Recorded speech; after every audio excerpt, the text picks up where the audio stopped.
കുടിക്കാൻ പൈപ്പിലും വെള്ളമില്ല, കുറെ കെറ്റിലും വെള്ളമില്ല. ഓരോന്ന് എടുക്കാനുള്ള പരിപാടിയാണ് ഇത് മൊത്തത്തിൽ എല്ലാവരും വിളിയുന്നേ. അപ്പൊ ഒറ്റ അടിക്കാൻ തീരുമല്ലോ. എന്താ പറ്റില്ലേ? എനിക്ക് വേണ്ട. ചേട്ടാ ഇപ്പൊ 43 ഇയേഴ്സ് സിനിമ ഇൻഡസ്ട്രിയില്. ഇനി എന്താ നോക്കിട്ട് കയറി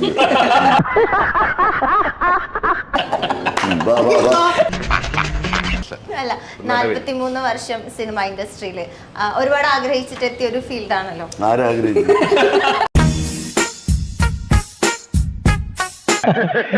ഇവൻ കുഴപ്പമില്ല, നല്ല ഹാസ്യം. ആരാഗ്രഹിച്ചു? ആ സമയത്ത് ആഗ്രഹിക്കുമ്പോ പോകുന്നുണ്ട്.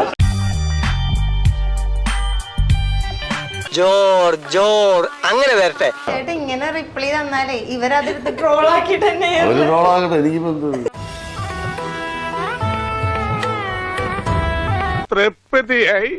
അപ്പൊ ഇത്രയും നാളത്തെ ഈ ഒരു ജേർണിയില് എന്തൊക്കെ ലെസൺസ് പഠിച്ചിട്ടുണ്ട്? ഞാൻ കുറച്ച് കാര്യങ്ങൾ പറയാം, അത് കേൾക്കുമ്പോ ആദ്യം ആരെയോ ഓർമ്മ വരുന്നതെന്ന് പറഞ്ഞാൽ മതി. തന്നെ ഓർമ്മയില്ല.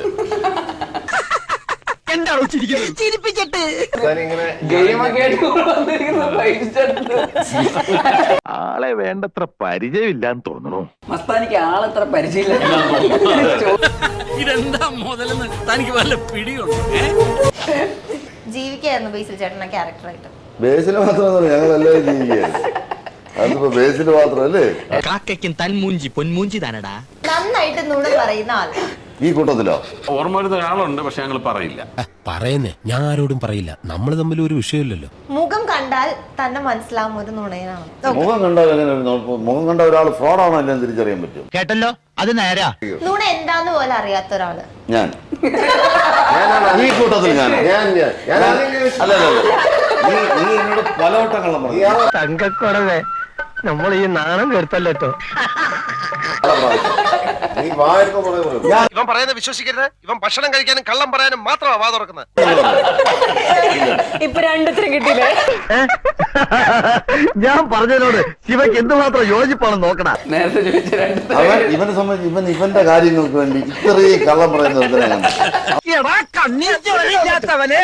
ഇന്നലെ വരെ ഈ കാര്യത്തിൽ നമ്മൾ 50-50 ആയിരുന്നു. ഞാൻ അത് ജനങ്ങൾക്കും അറിയാം. ഇപ്പൊ കൂടെ ശരിയായല്ലോ. ഫസ്റ്റ് കൈ നോക്കിയത് മനോജാണ്. ഞാൻ രണ്ടുപേരുടെ ഇടയിലുണ്ടായിരുന്നു. ഏറ്റവും കൂടുതൽ നുണ പറയണ ആരാണെന്ന് മനസ്സിലായില്ലേ ഇപ്പൊ? മനസ്സിലായി. ഏത് നുണയും വിശ്വസിക്കുന്ന ഒരു പാവം ഞാൻ അതെങ്ങനെ എനിക്കിതാ ഈ കൊച്ചാപ്പക്ക് പിള്ളേരുടെ സ്വഭാവോ? അങ്ങനെ ഉണ്ടാവും. ഞാനും മനോജും കൂടെ ചിരിച്ച് ചിരിച്ച് എത്രയോ ടേക്ക് പോയ സിനിമകളിൽ ഷാജി കൈലാസും കൂടെ ഞാൻ ഇവനുള്ള സിനിമയിൽ കഴിയുന്നത് ഞാൻ അഭിനയിക്കാറ്. ഇത് തമാശ തന്നെയാണ്. ഞാനെന്നല്ല, കാരണം ആ ഡയറക്ടർ വായിക്കുന്നത് തെറിയാണ്. എന്ത് പറഞ്ഞാലും ചിരിക്കാന്ന്. നീ ചിരിക്കല, നീയാണ് തുടങ്ങുന്നത്. ഇത് വലിയ പാടായില്ലേ? ഞാൻ ആത്മാർത്ഥമായിട്ട് പറയാ, ഇനി നമ്മൾ തമ്മിൽ പരസ്പരം പാരവപ്പൊന്നും വേണ്ട. നമുക്ക് നല്ല നിലയിൽ പോകാം. അപ്പൊ ഞാൻ വരാണ്ടി.